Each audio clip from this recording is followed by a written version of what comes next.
मेघवंशी समाज पुष्कर की पुरानी कार्यकारिणी का ही मान्यता रहेगी। 13 अप्रैल को होगी महासभा की आम सभा। आप देख रहे हो एक्टिव न्यूज राजस्थान, हर खबर पर नजर। हमारे संवाददाता मुकेश वैष्णव ने की खास बातचीत, देखिए एक रिपोर्ट। आपके पुष्कर के मेघवंशी समाज के जो आपके चुनाव हुए थे उसमें कुछ विवाद चल रहा है, उसके बारे में आपके क्या विचार है?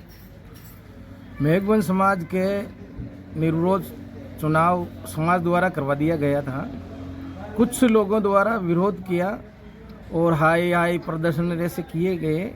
फिर कल प्रोग्राम हमारा यहाँ पुष्कर मंदिर में था और वहाँ प्रशासक द्वारा 5-5 आदमी की दोनों पक्षों से मीटिंग कराई और मीटिंग में ये निर्णय लिया गया कि अगली तारीख 13 अप्रैल को जब मीटिंग होगी उसमें सारा पटा सेफ हो जाएगा कि ये कमेटी रहे या कमेटी को आगे चलाई जाए या आगे चलने वाली यथावत रहे या और चुनाव के लिए कोई बातचीत होगी।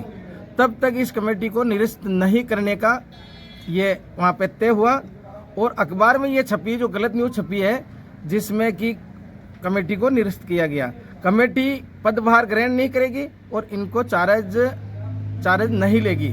तब तक समाज की संपूर्ण जनरल मीटिंग नहीं हो जाए तब तक ये चार्ज देने वाला यही मसला था, जबकि निरस्त का कोई ही तय ही नहीं हुआ 10 आदमियों के बीच में। ठीक सर, ठीक।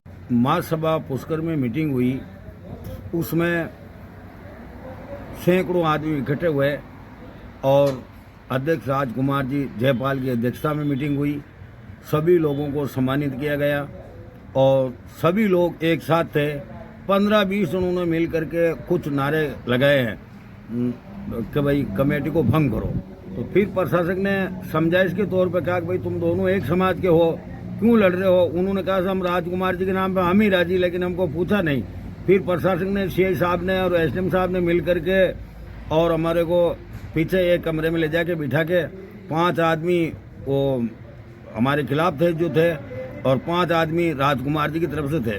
तो 10 आदमियों में सीआई साहब और एसडीएम साहब, कुल हम 12 आदमी थे। 12 आदमियों में 1 घंटा मीटिंग चली। उसमें ये निर्णय रखा गया कि जो कमेटी अध्यक्ष है राजकुमार जी ही रहेंगे और नई कमेटी बनी उसको जो पुरानी कमेटी चलाएगी, इनको चार्ज नहीं देंगे लेकिन कमेटी को भंग नहीं की।